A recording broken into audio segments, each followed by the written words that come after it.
CSS can be added to a page several different ways, each with its own advantages or disadvantages. So let's review 3 methods we can use to apply CSS to our page. Throughout our deep dive, don't worry if your syntax color doesn't exactly match mine. Code editors have different themes for syntax highlighting.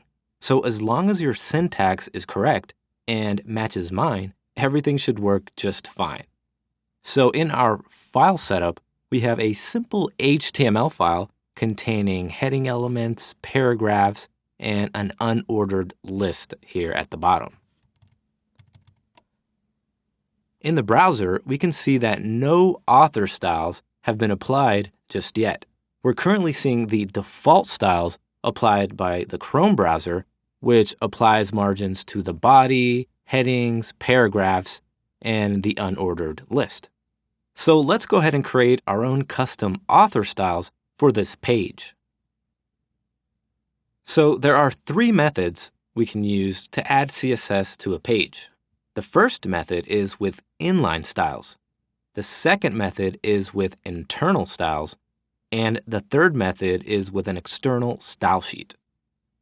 So first up, inline styles mix content with presentation because we apply the CSS directly to the HTML elements. To add an inline style, we need to use the style attribute inside the HTML element we want to style. So for example, if we add the style attribute inside the body tag and inside the quotation marks, I'll go ahead and add the background color property and a value of light blue. So I will go ahead and save this page and take a look at it in the browser. And when we refresh, we can see how that inline style made the background color of our page a light shade of blue.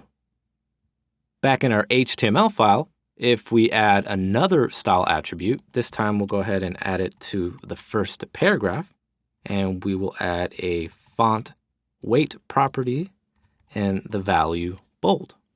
So I'll save this and refresh the browser, and we can see how the text inside the very first paragraph is now bold. So we can apply just about any CSS property using the inline style method. Inline styles are at the lowest level possible of the cascade. So that means they will override any styles declared in external or internal style sheets. Inline styles are not really considered good practice and should be used sparingly because if we need to make any styling changes, it means that we need to go directly into the markup. So we're not really separating content from presentation, which makes maintenance difficult and impractical. However, inline styles might be good for creating quick HTML and CSS mockups and prototypes, or for temporary styles not meant to be shared with other elements on the page. So next, let's take a look at how to add internal styles. Internal styles are embedded in the head section of the document and are defined using the style tag. With this method, we can write all of our CSS within the head section of the HTML document. So inside of our head element, we'll go ahead and add the style tag. And inside of the style tag, we will select the heading 1 on the page by typing H1 and a set of curly braces. Inside of the H1 rule, I will go ahead and add the color property, where I will give it the value white, followed by the background color property, where I will give it a value of red. Now, don't worry about these properties and values just yet. We'll cover most CSS properties and their values throughout this deep dive. For now, just know that these styles will make the text color of our heading 1 white and the background color a light shade of red. Pretty straightforward. Okay, so let's go ahead and save this HTML file and take a look at it in the browser. When we refresh it, There we see the new color and background styles applied to our heading 1. This internal style sheet method might be useful if we're creating a small-scale one-page site, a coming soon landing page, or if it's for temporary use while, for example, testing a new feature or a small iteration. Now, the downside to using this method on a larger website is that because the styles are on the same page, they are required to be downloaded each time the page is loaded by the browser. It also means that we may need to duplicate a lot of the same styles across multiple pages. So next up, with an external style sheet, we can change the look of an entire site or app with just one file. So first, we'll need to create a new CSS file, which is where we'll add our new styles. So in our Sublime text editor, I will go ahead and add a new file, and I will name it style.css. I'll go ahead and save this new file inside of our directory named CSS, and I'll hit save. Now, the CSS extension we just used is what tells the browser that the file we've created is a style sheet. So make sure that you add that .css extension to every CSS file you create. So in our head section, right below the title tag, we can add that link tag. Now, at the very least, we'll need to add 2 attributes to this link tag in order for our CSS file to link correctly. So first, the rel attribute specifies the relationship between the current HTML document and the file we want to link to. So here, because it's a style sheet, the value needs to be style sheet. So next, the href attribute is what points to the location of the file. So in our href value, we will go ahead and add that path to the new CSS file we've just created. So we know that the file is saved in a directory named CSS, and we named it style.css. So I'll go ahead and save this, and I will go into the new CSS file we created earlier. So in this new CSS file, I'll go ahead and add a few rules that will select the heading 2 element on the page and the unordered list.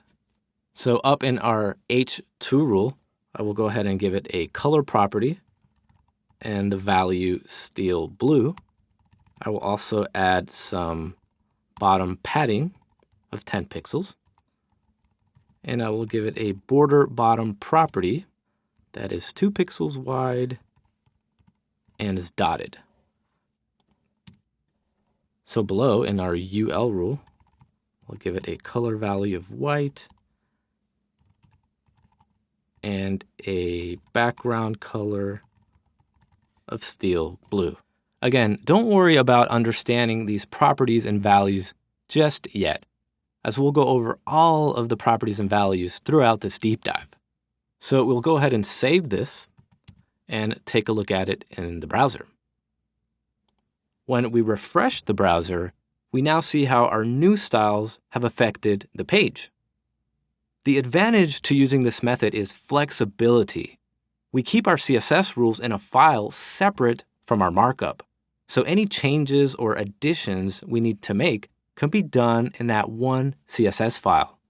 Another advantage is that the style sheet is oftentimes cached by the browser, which saves on download time throughout the site or repeat visits, because the style sheet only needs to download one time. Now we can actually go into our HTML file and cut out this style block we created earlier, and we can add the H1 rule to our new style sheet. And as we can see, nothing really changes because the document is now referring to those styles we created in that new CSS file. Another method of using an external style sheet is with an @import rule, which can be used in linked or internal style sheet. Now, this method allows us to import CSS from other CSS files, So it shares some of the same advantages as linking a style sheet, such as browser caching and maintenance efficiency. So back in our head section, let's create a new style tag like we did earlier. So in the style tag, I will go ahead and type @import followed by a set of quotation marks and a semicolon. Now inside the quotation marks, we'll need to specify the path to the file we want to import.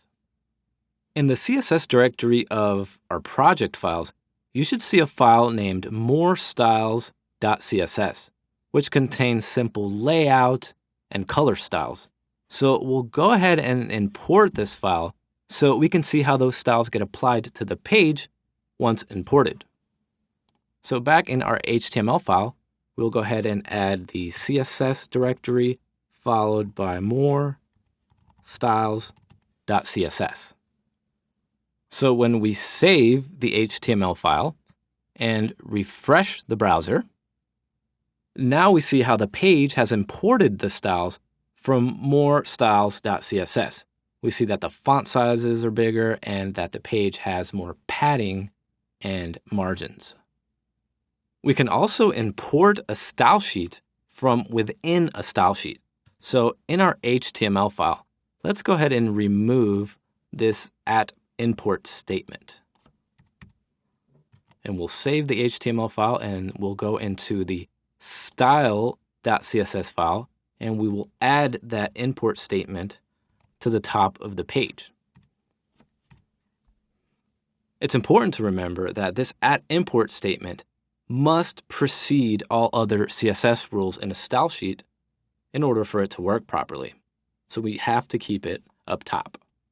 So the style.css file is already in the CSS directory, so we don't need to include it in our path. We can actually keep it as more styles.css. So when we save this file and refresh it in the browser, notice how nothing has changed because we're still importing the same CSS file. This import method can make CSS more modular by splitting it into different files. So while the page might link to one style sheet, the style sheet itself can import other style sheets for, say, layout, colors, typography, and so forth.